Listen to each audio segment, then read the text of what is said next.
اهلا بيكم. وتكات وحركات بتقابلك وانت بتقدم، خلي بالك منها لان غلطتها تخليك تترفض الورق بتاعك وتقعد تلف حوالين نفسك. تكات اسمها كده. فاكرين البرنامج بتاع زمان اللي هي تكات وحركة؟ لا، تكات فعلا. فنخلي بالنا منها. وصدقوني انا عايز اقول لكم على حاجة، ان ممكن علامة كده ولا كلمة كده تخلي طلبك يترفض وتقعد تقدم تظلم ونخش بقى في حوارات. طب وليه؟ نخلي بالنا قوي من التكات دي، وهم بالظبط كده 5 تكات مهمين قوي قوي نخلي بالنا منها، والاخيره نخلي بالنا منها لان في حته كده اقول لك عليها في الاخر. اول حاجه، لابد من ذكر كلمه صافي الدخل. هتعمل مفردات مرتب، هتعمل اسمه ايه ده اللي هي شهاده دخل، لازم يكون فيها ايه؟ صافي الدخل. لازم يكون فيها كلمة ايه؟ صافي الدخل. لو مكتوب اجمالي لا، يقول لك المفردات المرتب دي مش مقبولة، شهادة الدخل دي مش مقبولة. طب واحد يقول لي الشركة عندي بتطلعها كده. لا، ما يكتبش اجمالي، يكتب ايه؟ صافي ما يتحصل عليه الموظف.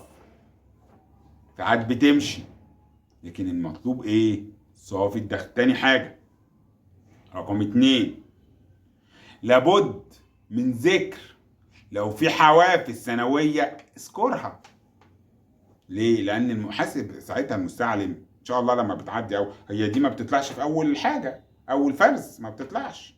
لكن لما يجي لك المستعلم يقول لك فين الحوافز السنوية بتاعتك؟ معقولة ما بتاخدوش حوافز؟ أنت بقى تطلع أنصح منه. ولو بتاخد حوافز اذكرها في مفردات المرتب. قول إيه؟ يتقاضى إيه؟ طب أنت ما بتاخدش، خليك يكتب لك كده في شهادة الدخل، أو في اللي هو مش مهم حتى شهاده الدخل، مش مهم ايه شهاده، خليه يكتب لك في مفردات المرتب، لان شهاده الدخل كده كده ايه، يعني هي معموله بشكل ان هو بس المحاسب القانوني بيضمن لك ان انت بتاخد دخل. ومفيش حد حر هيدي نفسه ارباح سنويه، يدي نفسه ارباح سنويه ازاي؟ لكن المفردات المرتب اللي انت شغال في شركه لا ممكن يكون. فانت طب انت ما بتاخدش، اكتب كده ايه؟ ولا يتقاضى ارباح ايه سنويه. يبقى دي التكه ايه؟ التكه الثانيه.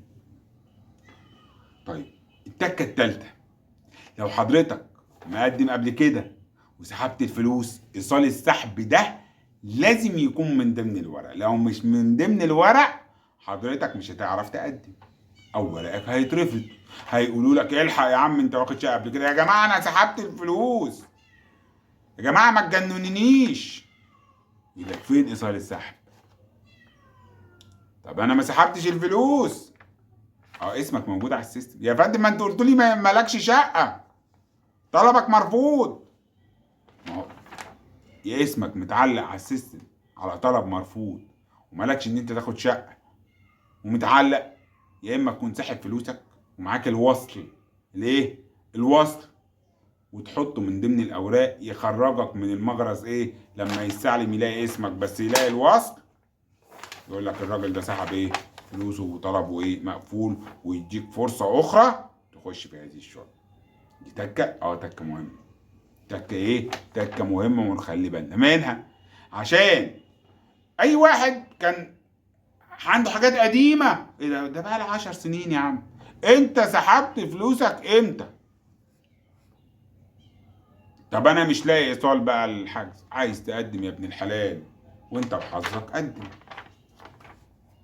لكن طول ما انت اسمك هناك على الكمبيوتر لازم يبقى فيه ايصال ايه. طب واحد لسه ما سحبش، واحد لسه ايه ما سحبش فلوسه لسه موجوده، لا اطمن بقى ان انت واخد رفض، عشان بعد كده تاخد الايه الفلوس دي ايه تسحبها وتحطها. تسحبها وايه وتحطها. خلاص. طيب، تكه برضو تقابلك في الاستعلام. لو انت كنت مقدم من وظيفه، طب انت سبت الوظيفه دي، الناس اللي بتحط مفردات مرتب، انا هسيب الشركه دي اخر شهر، دي خنقتني وطلعت عيني وانا جاي لي فرصه احسن. حاول تخلي اخلاء الطرف معاك. انت كنت مقدم مفردات مرتب، مش هيقول لك اي حاجه، هتعدي. جه المستعلم ايه يا عم انت كنت مقدم لي شركه كوكو واوا ومش عارف ايه. مقدم لي مفردات مرتب الشركه دي، فين مفردات المرتب بتاعها يا سيدي؟ يقول لك ايه؟ يقول لك لا اصل انا سبتها ورحت شركه تانيه. طب معلش، فين اخلاء الطرف؟ فين السماره 6 بتاعتك؟ جواب ورقه سوريه، بس ايه مهم؟ المستعلم بيطلبها وممكن يرخم عليك ويبقى عايز طب ليه؟ ورق يبقى سليم مالوش حاجه عندي، ورق يبقى سليم مالوش ايه؟ مالوش حاجه عندي. يبقى الحته اللي بعد كده ايه يا جماعه؟ قدمت على وظيفه وسبتها، انت بطاقتك فيها وظيفه وانت سبت الوظيفه دي، اخلاء طرف. طب طلعت معاش، طلعت ايه؟ ما انت بيبقى معاك شهاده ببلوغ سن المعاش والتامينات واللي هو ايه؟ بيان المعاش، بيان ايه؟ المعاش، صح ولا لا؟ يبقى انا احط دي، احط ايه قصادها؟ ايه معاها دي؟ لو انا في ايه تغيير لازم اجيب ايه ما يثبت اولا الوظيفه الجديده، ثانيا ايه ان انا تركت. طبعا في حاجات يا جماعه منطقيه زي اللي طلع معاش، زي معلش يعني لا قدر الله، في حاجات كده اللي هي ايه طبيعيه، ايه طبيعيه دي ايه طبعا بتبقى الورق الجديد بيلغي الايه القديم. النقطه اللي بعد كده واللي بعديها برضو مهمه قوي، لو طالب او ربة منزل لازم تحط كلمه حر في شهاده الدخل. مندوب مبيعات تسكت؟ غلط، اسمها مندوب مبيعات حر. خياطة في المنزل حرة. كل حاجة الزق فيها كلمة ايه؟ حرة. ما اصل انت لو قلت لي مندوب مبيعات بس، طب ما انت ممكن تبقى شغال في شركة مندوب. فين يا باشا الشركة اللي انت شغال فيها مندوب مبيعات؟ هنا تروح انت لازق له على طول في وشه ايه؟ كلمة حر. لازم اول لما امسك شهادة الدخل كده مندوب مبيعات حر، مش عارف ايه حر، مش عارف ايه حر. نخلي بالنا لان الكلام ده يعني يخلينا شهاده الدخل تترفض والمحاسب اصلا معتمد وزي الفل وزميلي قبل، لا وانا براجع منه الحاجه ايه لازم يكون فيها ايه كلمه ايه؟ حر. النقطه اللي بعد كده والتكه الاخيره اللي انا قلت لكم عليها، يفضل ان انت ترفع ورقك بعد دفع جديه الحجز ب3 ايام. ودي اخر نقطه هقولها لك، ارفع ورقك على الموقع لو انت اللي هترفع او اي حد يرفع لك بعد رفع الورق ب3 ايام. ليه؟ عشان يكون ايصال البريد جدية الحجز ال 30,405 اللي حضرتك دافعهم سمعوا في الاسكان.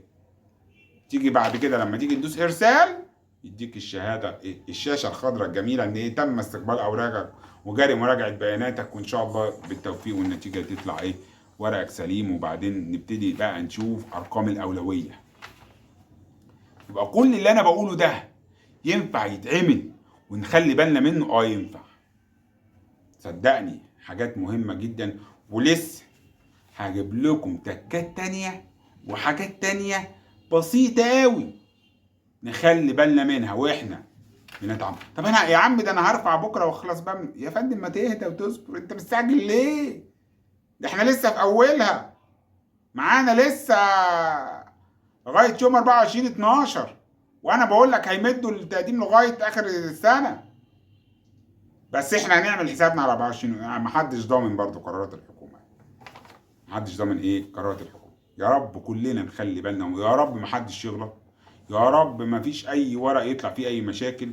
ان شاء الله ان شاء الله ان شاء الله كل اللي عايز شقه انا بتمنى له بالتوفيق، وان شاء الله ياخد الشقه اللي هو عايزها. واشوفكم دايما على كل خير، وتابعوني في التكات والحركات بقى بتاع الاسكان لغايه لما نخلص الاعلان ده ونخش في الاعلان اللي بعده. اشوفكم دايما على كل خير، شكرا ليكم والى اللقاء.